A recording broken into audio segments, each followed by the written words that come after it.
新闻哇哇有 YouTube 频道喽，请大家搜寻新闻哇哇哇，或者扫描 QR code， 也可以按下订阅钮，开启小铃铛，请大家继续分享。我们今天呢继续来关心高嘉瑜高委员的事件今天的主题是解密危险情人那么这个昨天大家都在追这条新闻吧，小戴？对，没错。那么据说他被拘提移送的时候是有发生一些插曲，大家看不到的。对。其实我觉得这些插曲，我们昨天一直在观察林炳书这个人因为我发觉这个人在我们碰过的社会案件里面他真的还算是一个很典型，但是也很特殊的所谓的这种恐怖情人，甚至我根本就可以直接叫他做渣男嘛。因为为什么？我们就先回忆到当天警方到饭店去拘提他的时候，因为我觉得他这个林炳书，他从事发就是高嘉瑜的这个事件被揭露之后，他已经做了一连串的准备。那为什么会这样讲呢？因为当天晚上检方准备要拘提他的时候，那他已经第一时间他已经把他的饭店，他原本不是住在饭店里面吗？他就已经 check out 准备走人了。对，准备走人，所以。那时候警方有第一次到饭店去找他，但是发觉他都不在，然后所以那时候整个板桥分局的动员辖区派出所，在每一间饭店都清查。这个我补充一下，我觉得他应该知道隔天的早上高嘉瑜要开记者会，所以他知道事情会很大条。对，他可能人家要来抓他了。对，所以他才会check out，所以他就都有准备了。所以他又读法律的嘛。对，而且我觉得他不但读法律我觉得他对于这个很多程序他可能也都很了解。对，为什么要这样讲？你看那时候就警方第一次去拘提他的时候找不到人。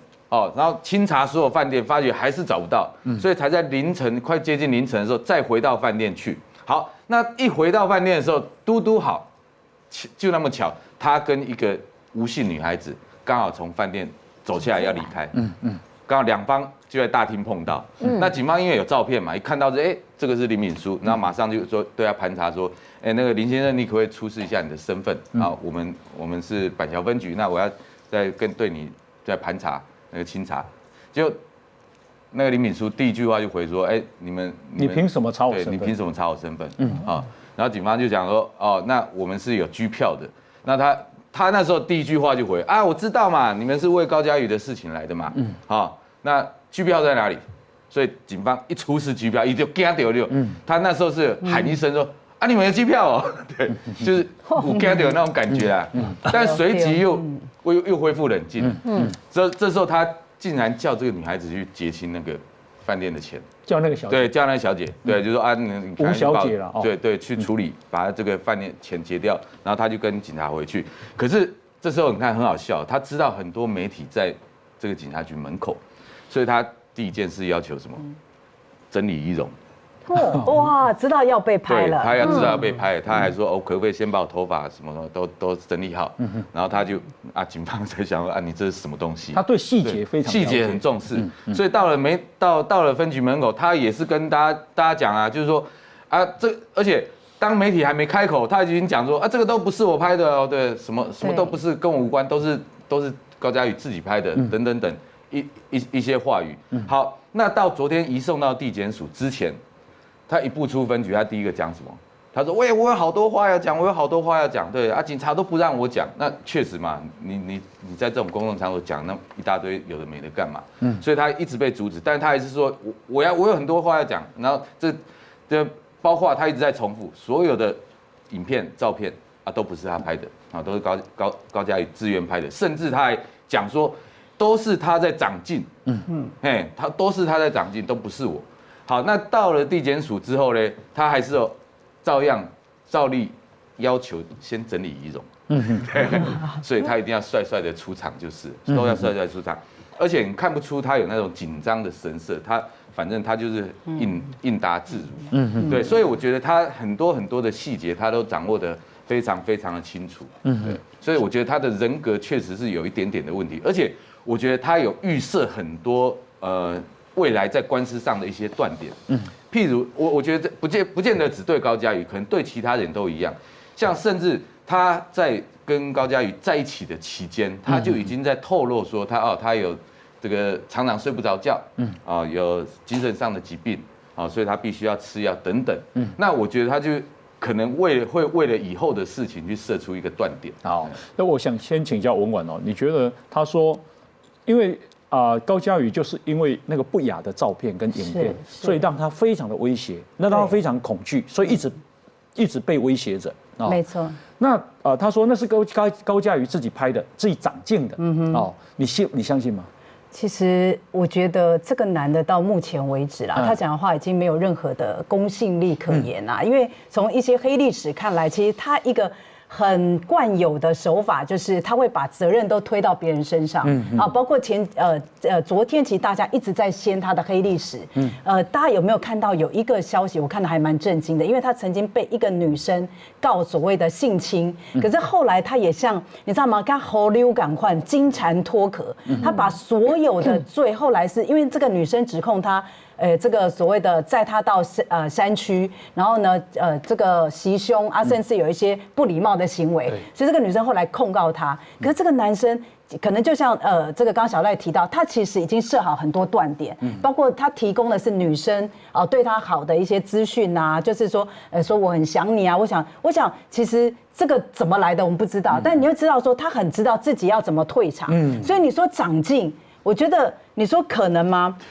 所谓长进是什么意思？是在什么情况下长进？我是被你威胁的时候长进，还是我们两个交往的状况底下，我们就是很开心，然后呢，因为男女朋友嘛，那我们不管先撇开这个行为对或不对，明智与否，可是难免。可是你在这个事情爆发之后，在这么多媒体面前，你可以看出这个男的极度的第一个没有 LP，然后呢没有肩膀。他还在推脱，所以推脱就是把责任，你会发现这个人就是习惯性把责任都推到别人身上。弄医药高博关他哟，可是你已经把人家打成这样，这已经不是重点了。可是他把所有的风向都导到这边，对，所以我觉得谁长进真的这个不是重点，在我看来，我觉得高嘉瑜这事件之所以演变到今天，最重要就是高嘉瑜心中充满恐惧，是没错，是那所以他就任他摆布，被打也不敢说然后连限制行动自由他也不敢说，什么都不敢说。所以他内心的恐惧，我觉得来自于那个影片。对啊。除了影片之外，有没有签什么？因为有人说他还被逼签什么，我不晓得。这样。那这个，所以他说这个高嘉瑜自己长进的，也就是说那个影片跟我没关系，对不对？他在撇清嘛。第二个，我没有掌握他行动自由，为什么？因为这个我打完，他只承认他有打他，他隔天又回去立法院签到啊，是啊，对，而且他又回来饭店啊。如果我打他，他要可以逃的话，他干嘛回来饭店呢？他隔天还去参加他妈妈去祭拜他妈妈母丧嘛，然后他又回来饭店啊，对，所以马律师他是不是只承认他有伤害他的部分？没错。我想，以他的这个专业背景我看应该跟我差不多了。如果我要犯罪，我可能跟他做的程度差不多。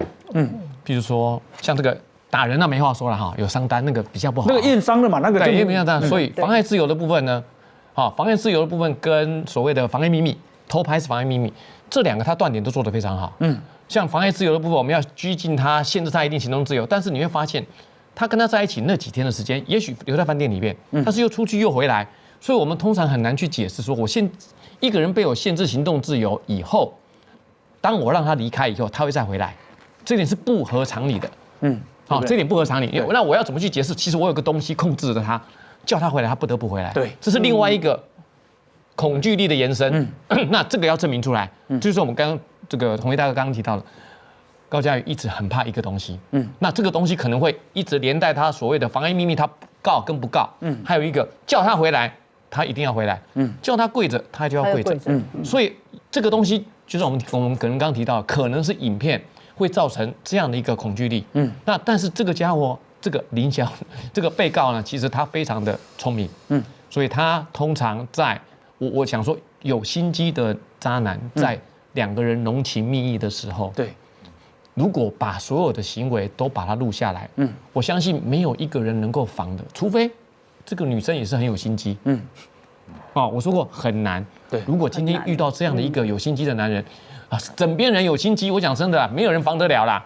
至于谁长进不长进，那已经不是重点了。那但是就法律上面，它的确是重点。高嘉瑜还说，他有说，他还威胁说，你回去立法院不准乱讲话。对，所以他也不敢乱讲话。为什么？因为手机里面有影片，就是那个东西，就是那个东西。是，没错。老实讲，一般人啊，如果是一般人啊，大家都不认识你，不是公众人物，你被拍的都很恐惧，不要说是公众人物，对不对？